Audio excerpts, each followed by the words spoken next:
বন্ধু চেনা বিষম দায়। এক জঙ্গলে বাস করত এক কাক আর এক হরিণ। কাক থাকতো চাপা গাছের ডালে বাসা বেঁধে, আর হরিণ থাকতো সেই চাপা গাছের নিচে। কাক আর হরিণের মধ্যে অনেক দিনের ভাব। কাক সকালবেলা উড়ে গিয়ে খাওয়ার খুঁজতে যেত, আর হরিণ বনের মধ্যে ইচ্ছে মতো ঘুরে ফিরে বনের ঘাস পাতা খেত। ঘাস পাতা খেয়ে খেয়ে হরিণের চেহারা বেশ নাদুস নুদুস হয়ে উঠেছিল। একদিন হরিণটা এক শেয়ালের চোখে পড়ল। হরিণকে দেখে শেয়ালের খুব লোভ হলো। ভাবলো, এর নরম মাংস খেতেই হবে, কিন্তু খাবো কেমন করে? সে বুদ্ধি আঁটল, আগে হরিণের সঙ্গে ভাব জমিয়ে নিই, তাতে তার কাছাকাছি থাকা যাবে। এই ভেবে সে হরিণের কাছে গিয়ে বলল, কি গো বন্ধু, কেমন আছো? হরিণ বলল, কে তুমি ভাই? তোমায় তো চিনতে পারলাম না।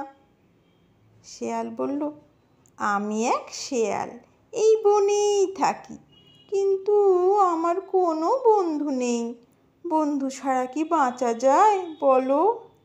তাই তোমায় দেখে ভাবলাম তোমার সঙ্গে বন্ধুত্ব পাতাই। কি আপত্তি নেই তো? এখন থেকে তুমি আর আমি একসঙ্গে চলাফেরা করব। হরিণ বলল, বেশ, তাই হবে। তারপর সন্ধেবেলায় হরিণ আর শেয়াল কাকের সঙ্গে দেখা করতে গেল। কাক হরিণকে বলল, তোমার সঙ্গে ও কে এসেছে? হরিণ বলল, ও এক শেয়াল, আমার সঙ্গে বন্ধুত্ব পাতিয়েছে। কাক বলল, অচেনা কারোর সঙ্গে চট করে বন্ধুত্ব করতে নেই।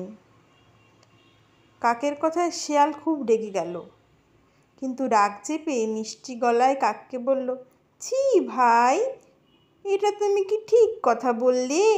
হরিণ যেদিন তোমাকে প্রথম দেখেছিল সেদিন তুমিও তো তার অচেনা ছিলে। এখন তো দেখছি তোমাদের দুজনের মধ্যে খুব গলাগলি ভাব, তাহলে আমি কি দোষ করলাম বলো? হরিণ বলল, ঠিক আছে ঠিক আছে, এত কথা কাটাকাটির কি দরকার? আমরা তিনজনেই তিনজনের বন্ধু, কেউ কারোর শত্রু নয়। কাক বলল, ঠিক আছে, তবে তাই হোক। এরপর শেয়াল একদিন হরিণকে ডেকে বলল, বন্ধু, ওই বনের মধ্যে একটা জায়গা দেখেছি, সেখানে ক্ষেত ভরা ফসল, চলো তোমাকে জায়গাটা দেখিয়ে দিচ্ছি। শেয়াল হরিণকে জায়গাটা দেখিয়ে দিল। হরিণ রোজ সেই চাষের জমিতে গিয়ে ফসল খেতে লাগলো। ব্যাপারটা একদিন ক্ষেতের মালিকের নজরে পড়ল। হরিণকে ধরার জন্যে সে ফাঁদ পাতল। হরিণ সেই ফাঁদে পড়ল। হরিণ ভাবল, বন্ধু তাকে এই বিপদ থেকে বাঁচাবে। অন্যদিকে শেয়াল ভাবল, যাক, এতদিন পর আমার মনের ইচ্ছা পূর্ণ হবে। মালিক যখন হরিণকে কাটবে, তখন তার রক্ত মাংস মাখা হাড়গুলো আমি নিশ্চয়ই পাবো।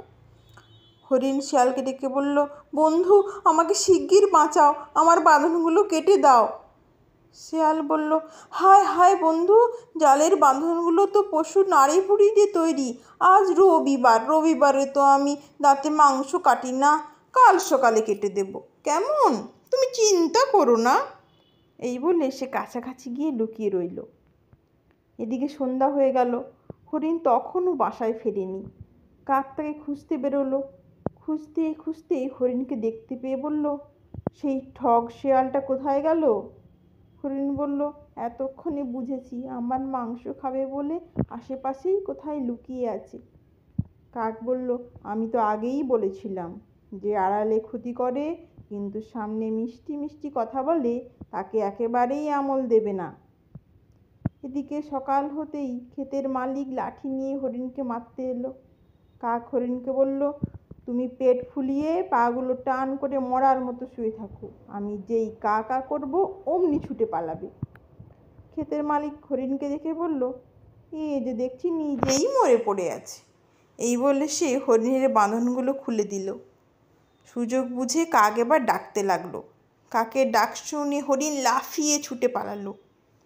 তাকে মারবার জন্যে ক্ষেতের মালিক খুব জোরে লাঠি ছুড়ে দিল। সেই লাঠিটা গিয়ে লাগলো শেয়ালের গায়ে।